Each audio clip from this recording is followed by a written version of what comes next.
Good morning and welcome to our fifth lesson in the series, Haya. I hope you've been enjoying visiting the dojo and hearing from our sensei.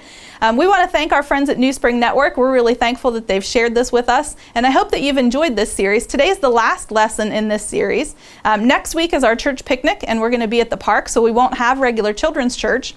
But starting in September, we're going to have a brand new series starting, and we'll be only in church. We won't have videos anymore online, so if you've been worshiping at home, this will be our last video that you can watch to do children's church. So we hope that you can join us starting in September back in church again.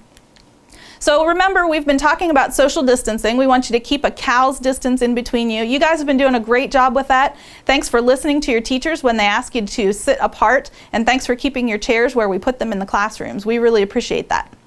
Okay, so we're going to start off just by saying hello to everyone. So good morning to all of you out there. We're glad that you're joining us. If you're online and you're watching from your home, thanks for tuning in today. If you're in your classrooms, teachers, I'd like you to pause the video and let's just take a minute to say hello to each other and ask how your week was.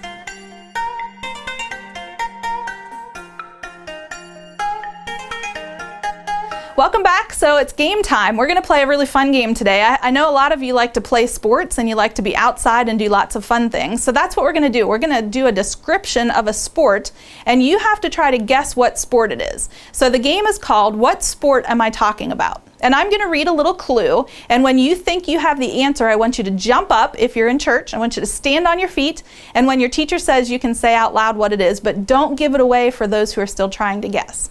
Okay, so put your thinking caps on. I want you to really try to listen, and remember, you're going to stand up when you think you know what I'm describing. Are you ready?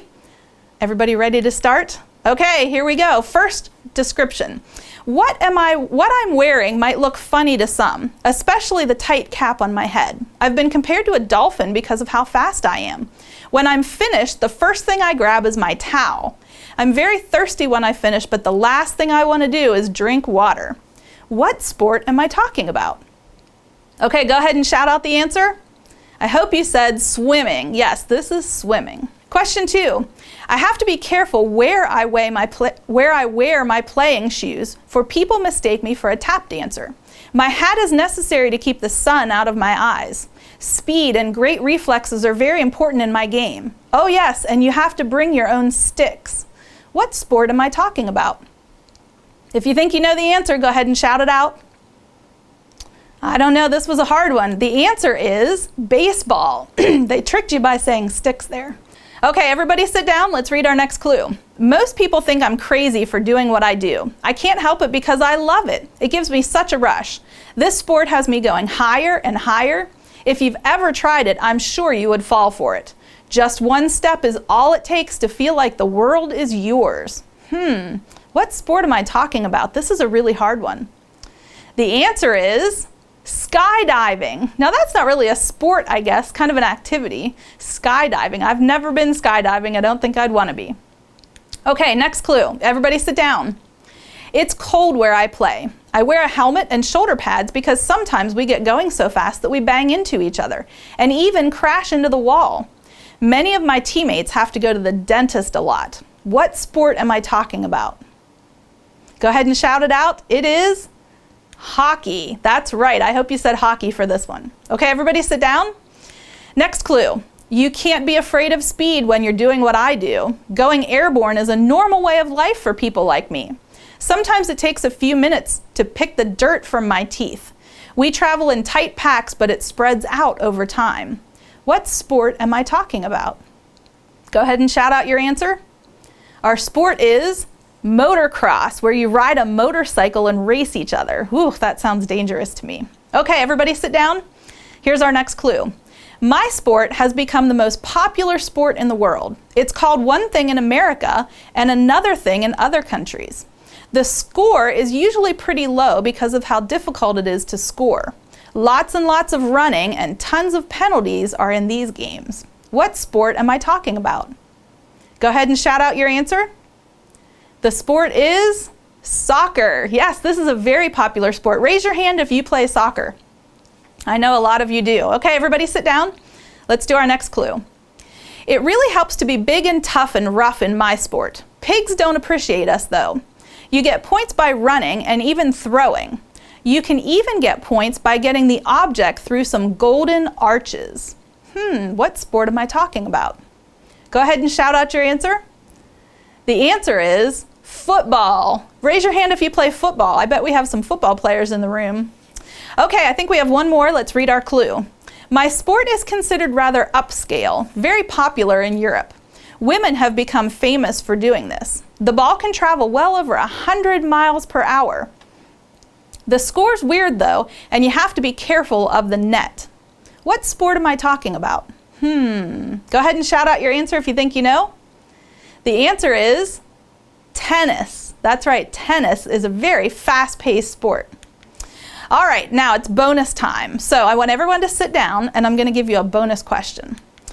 There are 3 sports on the screen. Which one of them is not a real sport? Is it number 1, wife carrying, number 2, ugliest face, or number 3, extreme ironing? I want you to hold up your hand and I want you to show a 1, 2, or 3 for which one you think is not a real sport.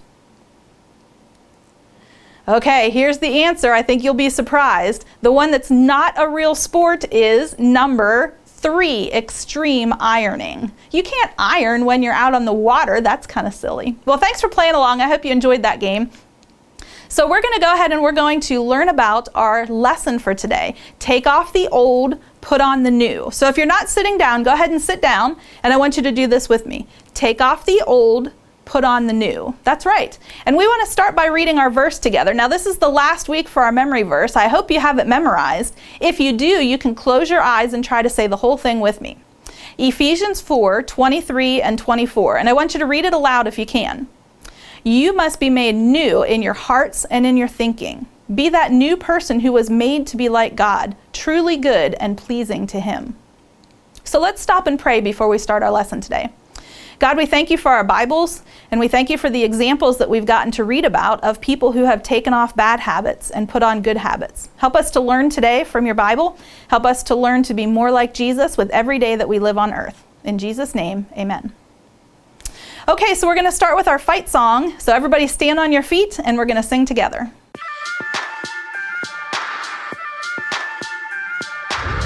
Out with the old, put on the new. It's time to change what I do. A brand new attitude. It's time to fight, I won't be fooled. Here in my life, it's all for you. A brand new attitude. Not giving up, not going down. I'm gonna fight, fight, fight. To do what's right, to do what's right. Gonna fight, fight, fight. With all my heart and mind. I'm gonna fight, fight, fight. He lives in me, He lives in you. It's time to change what we do. A brand new attitude. It's time to fight, I won't be fooled. Here in my life, it's all for you. A brand new attitude. Not giving up, not going down. Gonna fight, fight, fight. To do what's right, to do what's right. Gonna fight, fight, fight. With all my heart and mind. I'm gonna fight, fight, fight. Fight, fight, fight. I'm gonna fight, fight, fight. To do what's right, to do what's right. Gonna fight, fight, fight. With all my heart and mind. I'm gonna fight, fight, fight. To do what's right, to do what's right. Gonna fight, fight, fight. With all my heart and mind. I'm gonna fight, fight, fight. Fight, fight, fight. Now, since this is our last lesson in this series, we're going to read the 5th one. It says, take off bad words, put on good words. And that's what we want to learn about today. We want to take off bad words and put on good words. Which Bible story do you think we're going to learn about today? Can you think of somewhere in the Bible that there were bad words and good words? This is going to be an interesting one. So let's visit our sensei in the dojo. Everyone say, konnichiwa. Konnichiwa. An important part of ninja training is learning the art of taking off bad words and putting on good ones. Acquiring this skill will help you become a ninja warrior in no time. In the book of 2 Kings, we learn that we should take off bad words and put on good words. Elisha was a prophet, which meant he gave messages from God to people. When Elisha was visiting Jericho, the men in the town came to Elisha with a very serious problem. The water coming from the spring had gone bad. Not only could the people of Jericho not drink it, but the land was no longer producing crops. When Elisha heard this, he immediately knew what to do. He told the men of Jericho to bring him a bowl of salt. Then Elisha threw the salt into the spring and said, "The Lord has said, I am making this water pure. From now on, this water will not cause any more death or keep the land from growing crops." Then the water became pure, and it still is today. As Elisha left the town of Jericho, he was walking down the road and some young boys came out of the town. They saw Elisha walking their way and started to make fun of him. The boys said mean words and called him names like Baldy. Elisha turned around and looked at them, and then he prayed. Instead of saying mean words back or taking revenge himself, Elisha trusted God to take care of the problem. Then 2 bears came out of the woods and attacked 42 of the boys, and Elisha went on to the next town. Just like Elisha, it is important to not use bad words and try to get revenge. If someone is making fun of you, you must put on good words and let God take care of it. To become a ninja warrior, you must learn to take off bad words and put on good words. That was an interesting Bible story. I bet that's one that some of you may have never heard about before. So our Bible story comes from 2 Kings chapter 2. And again, this is in the Old Testament. Some really interesting stories come from the Old Testament of your Bible. So in 2 Kings chapter 2, it's talking about a man named Elisha. And remember, our sensei was telling us that Elisha was called to a town. He was a prophet. And this town had bad water. And the bad water was making them sick and their crops wouldn't grow. And so they asked Elisha to come and to ask God why their water was bad and to figure out what they could do to heal the water. And that's exactly what Elisha did. God told him to throw some salt in the water and he healed the water. God made it good to drink again. And as he was leaving the town, it says that he went up to Bethel. And while he was going on the way, some boys came out of the city. So these were young boys, probably about your age. And it says they jeered at him, which means they hollered and said bad things to him. In fact, they called him a name. They said, "Get up, you bald head." Can you imagine calling someone a bald head? They were making fun of him because he didn't have any hair on his head. That's not kind to do. Remember, we want to take off bad words and put on good words. So in our Bible story, Elisha was called a name, and that was very, very mean. The boys were not being kind to him. They were saying bad things. And Elisha didn't want to do anger. He didn't want to display anger, so he prayed to God, and he said to God, these boys are not behaving correctly, and he called down curses on them. And he said, God, I want you to curse these boys because of the bad things that they're doing. I want you to teach them a lesson. Now, their lesson, wow, this was a scary one. It says when he turned around, he saw them, and they called down curses, and 2 she-bears came out of the woods, and they tore these boys apart. Can you imagine 2 bears coming out of the woods and they ripped apart the boys and they killed them? Wow, that was a big punishment for calling out bad words and saying funny names. Can you imagine if you were at recess at school and somebody called a bad name and 2 bears came out and tore the people apart on the playground? Wow, that was a pretty extreme punishment. That happened sometimes in the Old Testament. We know that in the New Testament when Jesus came, things changed a little bit. But boy, this was a crazy Bible story. And it's true, it really happened. This wasn't a made-up story. So what can we learn from this story about the boys calling Elisha a bad name? Well, there's 2 verses that I want to share with you that can help us to learn how to put on good words. The first one comes from Luke chapter 6, verse 45. Now remember, Luke was one of the disciples, so this is in the New Testament. So this was a man who was with Jesus and was watching Jesus. And this is what the verse says. A good man brings good things out of the good stored up in his heart. An evil man brings evil things out of the evil stored up in his heart. For the mouth speaks of what the heart is full of. Wow, that's a difficult one. Because this basically says if your heart is full of good, then good words are going to come out of your mouth. But if your heart is full of evil and bad thoughts, then bad things are going to come out of your mouth. So whatever's coming out of your mouth is showing what's inside of your heart. Wow, that's really hard when you think about it. Think about the last time that you said something mean. Were you saying that mean thing because you were thinking and feeling bad thoughts inside? That's what we have to learn to control. It's not necessarily just the words that come out of your mouth, but we have to control those bad feelings that are inside of us. Last week we learned about taking off anger and putting on self-control, and that goes hand in hand with this lesson.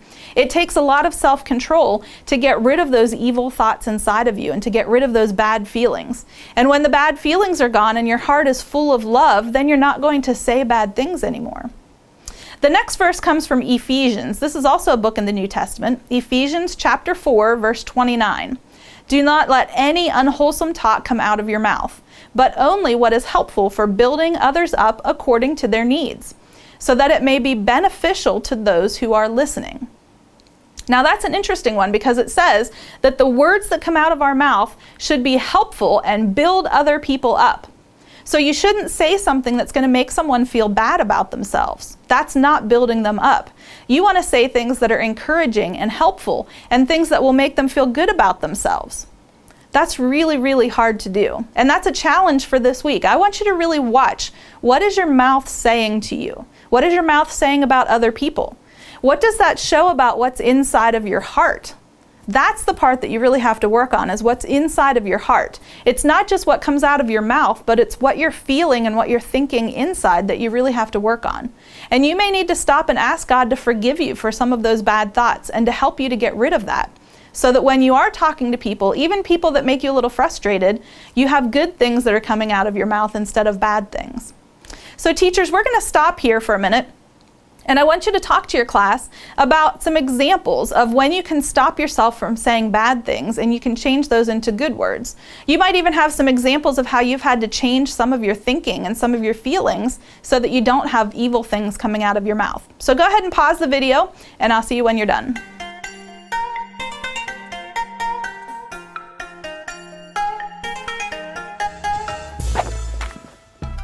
Hey, Chuck. Oh, hi, Nun. How's it going? Okay, I guess. Well, you seem really sad. What's up? Look, Wonton wrote, "None is dumb." Dumb? Nun and dumb don't even rhyme. And besides, you're not dumb. You're like the smartest person I know. It's more of my skills, I guess. Like, I'm not good at my ninja moves. Maybe they're right. Maybe I'm not a ninja master.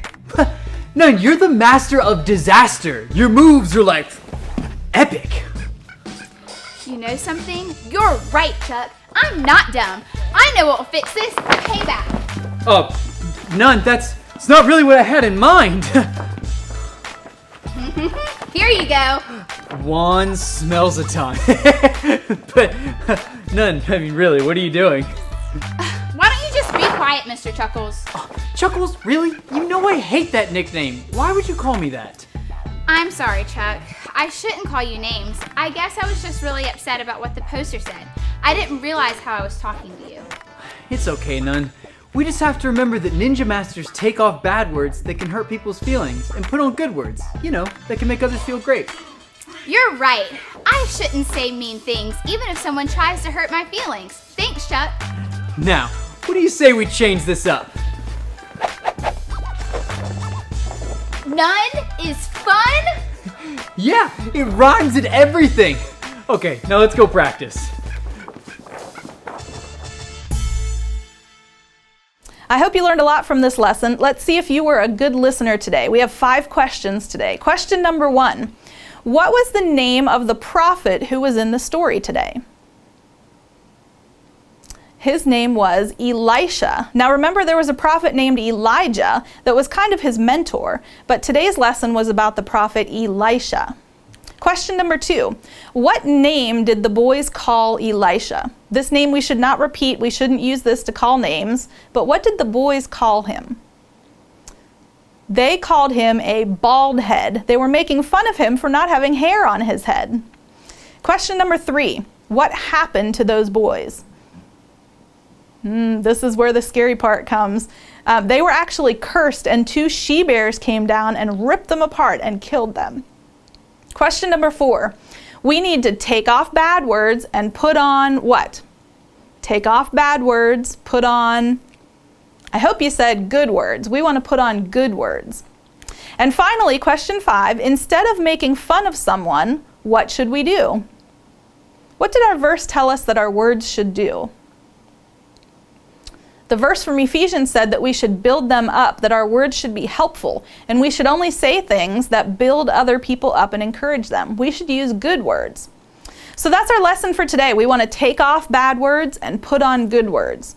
I hope you've learned a lot from this series. We've learned all about taking off old things like lying and hate and anger and bad words, and putting on new behaviors, having better habits, and being more like Jesus, telling the truth, loving other people, having self-control, and saying kind and good words.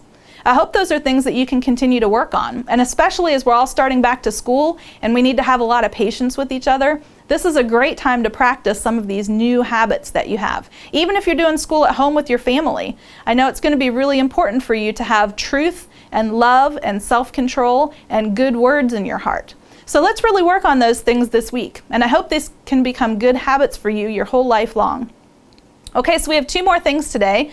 We're going to finish up with our funny video, and then we have 1 more song. This is our last lesson for this series, and we're not going to be filming anymore, so I hope that we can see you at the church picnic next week, and I hope that we see you in church starting in September when we're going to start something brand new in children's church. Thanks for joining us today. Have a good day.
Because of your great love, my